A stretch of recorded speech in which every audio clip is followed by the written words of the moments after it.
I do want to say that there always comes a period in time where teams can't keep winning, right? And they all fall apart at some stage. It's a shame how they've fallen apart, because I think that what happened there is Agnelli, Marotta, and Paratici had built something really special. And I think what Agnelli, perhaps Paratici, and then Nedved did was almost take the time to pat themselves on the back and dream too big. And it's gotten them into a lot of problems. And I think there's been a lack of professionalism. And it started very many years ago, by the way. It started almost as soon as they started winning and winning comprehensively, you know. It was basically, you know, the problems that Agnelli had with the wife of a marketing manager. You know, then it started with Javier Ribalta not being offered everything he should have been offered. He was the chief scout, and then he had gone to see pastures new. He was an incredible man to have, an incredible scout. Losing Marotta, I think, was the worst decision Juventus ever made, just on so many levels. I mean, when you think that this is the team that let João Cancelo go for Danilo, you know, that's all you freaking need to know, you know? So you can change the coach as much. You can hate Allegri. I stuck up for Pirlo, and I'll stick up for Allegri, and I'll stick up with whoever comes afterwards, because this isn't about the coach. There were too many mistakes made. Yeah, I mean, we talked about the situation, the directors there before. I think we felt a bit that as soon as Marotta left, the last adult in the room left. And perhaps this stuff, you know, with the financial investigation raises even more questions about that.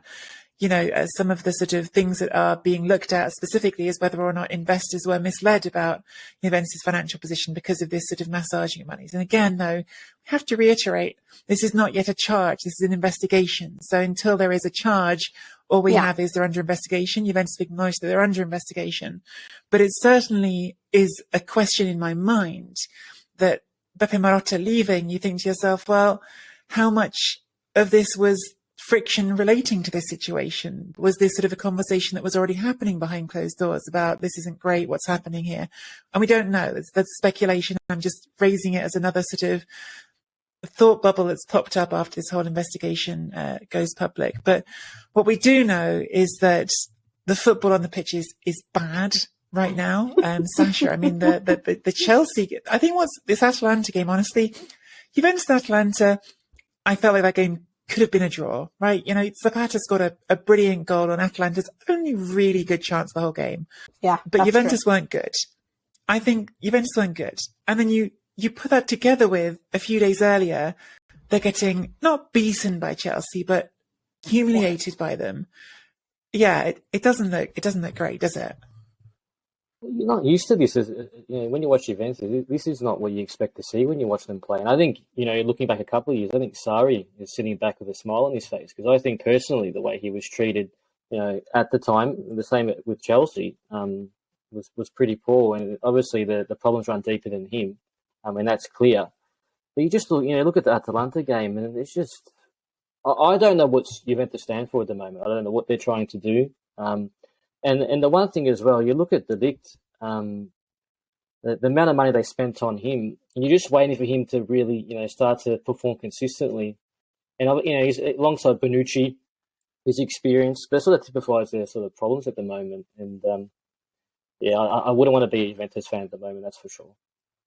That's actually a question that was in my mind, knowing you were coming on. I probably should have prepped you for this, Sacha, rather than throwing it at you mid-conversation.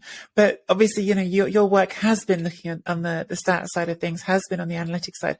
I was wondering if there's anything sort of that's come up in the numbers about Juventus that's really surprised you, or that you think people haven't paid attention to, that is relevant to how they're struggling at the moment.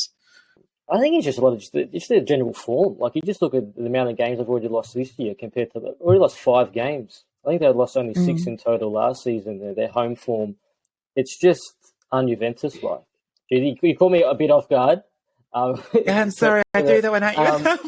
I should have asked you that at the time. But I think it's just, you know, the writing's on the wall. I think it's clear. They're just, you know, all departments, they're in decline. You know, people are calling, you know, Allegri a dinosaur tactically.